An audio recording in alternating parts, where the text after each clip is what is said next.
I've just discovered my first image of the deep dark city, something that I'd heard about but never actually seen. In fact, I was even more surprised when I was told that it existed in a deep dark cave, one so large it's home to a deadly monster, and blocks so alive it's freakishly scary. Now, at first I had so many questions about the deep dark city, like why such a large structure placed underground? Did it fall perhaps? Or was it already built there? And why are you here?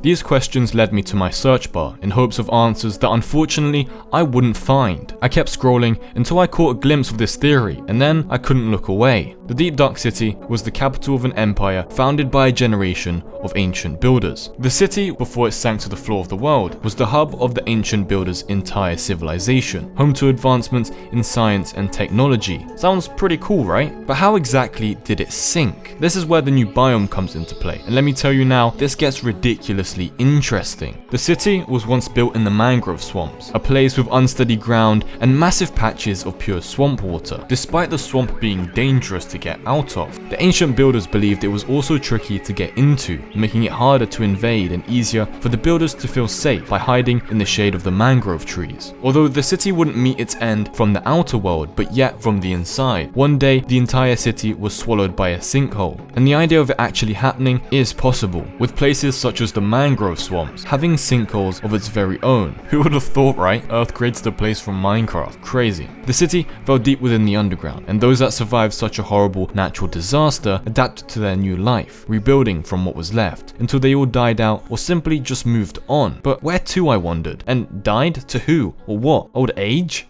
The post ended there, leaving me with more questions than with answers to begin with. I mean, great, sure, the deep dark city fell through a sinkhole and that was the end of it. Call it a natural disaster if you will. But I couldn't stop thinking, what if it wasn't just a natural disaster? What if it was triggered by something or someone? Here's what I really think happened.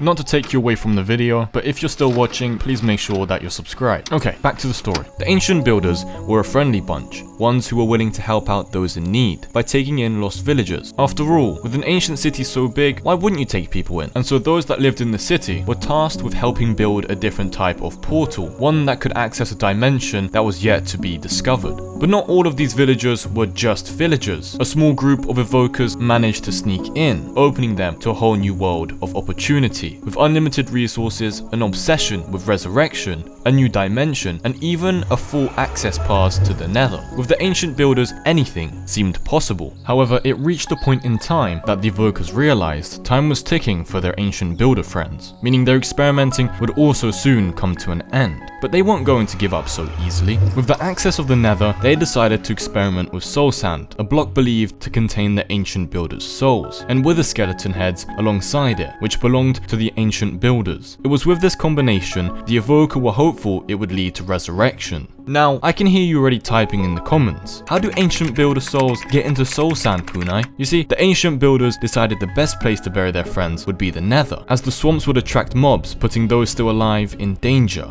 However, they didn't realize that the Nether worked a little different. So when they buried their friends, the body's remaining souls were absorbed into the ground, leaving only their skeleton. But this isn't even the worst part. When the evokers were playing with these different combinations, they accidentally created the Wither, a being so strong the city was the last thing that could hold it down, triggering the sinkhole to fold the city in on itself, leaving the only surviving builders those who returned from mining trips outside of the city. But the ancient builders were smart thinkers, and understood if they weren't safe in the swamps, it was time to take their business underground. They scaled down the sinkhole in hopes of recovering what survived the collapse. The evokers, however, mysteriously were nowhere to be seen, not even underneath the rubble. It took some time, but those that survived managed to rebuild and reconstruct a deep dark city worth living in. Miraculously, the unknown portal frame that the villagers and evokers had been tasked with had also survived the fall. There was finally hope for our ancient builders. However, the ancient builders understood that danger could be around any corner, and with the use of mine shafts creating a network of paths, the builders got to experimenting on how they could build what we know now as the end portal frame. Now here is where things really take a turn. With the ancient builders fully experimenting in search of the end portal frame, they began testing 2 to even 4 different blocks together, scrapping each failed experiment as as they went. The testing resulted in many weird blocks being created, with the most intriguing being the infectious sculk catalyst, a combination of soul sand and what I'm guessing to be another unknown block. Something that I'm willing to bet comes from the swamp, but you let me know what you think. Either way, no matter the combination, the sculk block was forgotten and thrown away. But as remaining ancient builders continue to die out, the sculk catalyst was somehow growing stronger and even evolving, feeding off the souls that died within the cave and spreading its infection until the ancient builders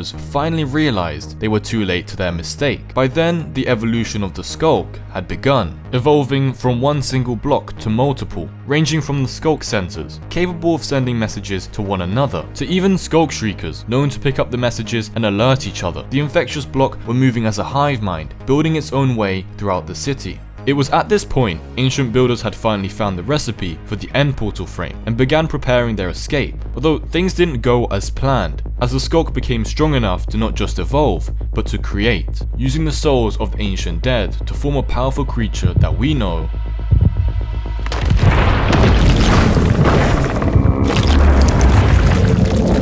as the Warden. The ancient builders were in pure panic. With an escape so close, they thought they were going to make it out alive, with even some of the best fighters agreeing to stay behind, only to be picked off one by one for their souls. It got to a point that the Warden got so strong that the extra souls of the ancient builders were stored in soul lanterns. Even remains of the ancient builder skulls were kept as trophies, and those that fled to the end never returned, leaving the abandoned portal that they never managed to finish, to age and be forgotten about, adding another Minecraft wonder of pure mystery. And in all of this, you're probably wondering, where did the evokers go? Well, if you look closely, you and I will both see the clues. There's a candle placed on top of an infected block, meaning someone had to have placed it. My best bet is that it's either the evokers or creatures we have yet to meet. And then there's the disc. Disc 5 drops hints to what I believe is the first discovery of the ancient deep dark city. And when I mean the first, I mean the first person to discover it while mining, not falling. Here's an inside look to what I think is going on in Disc 5. It begins with the sound of flint and steel striking the ground, lighting up the entire area,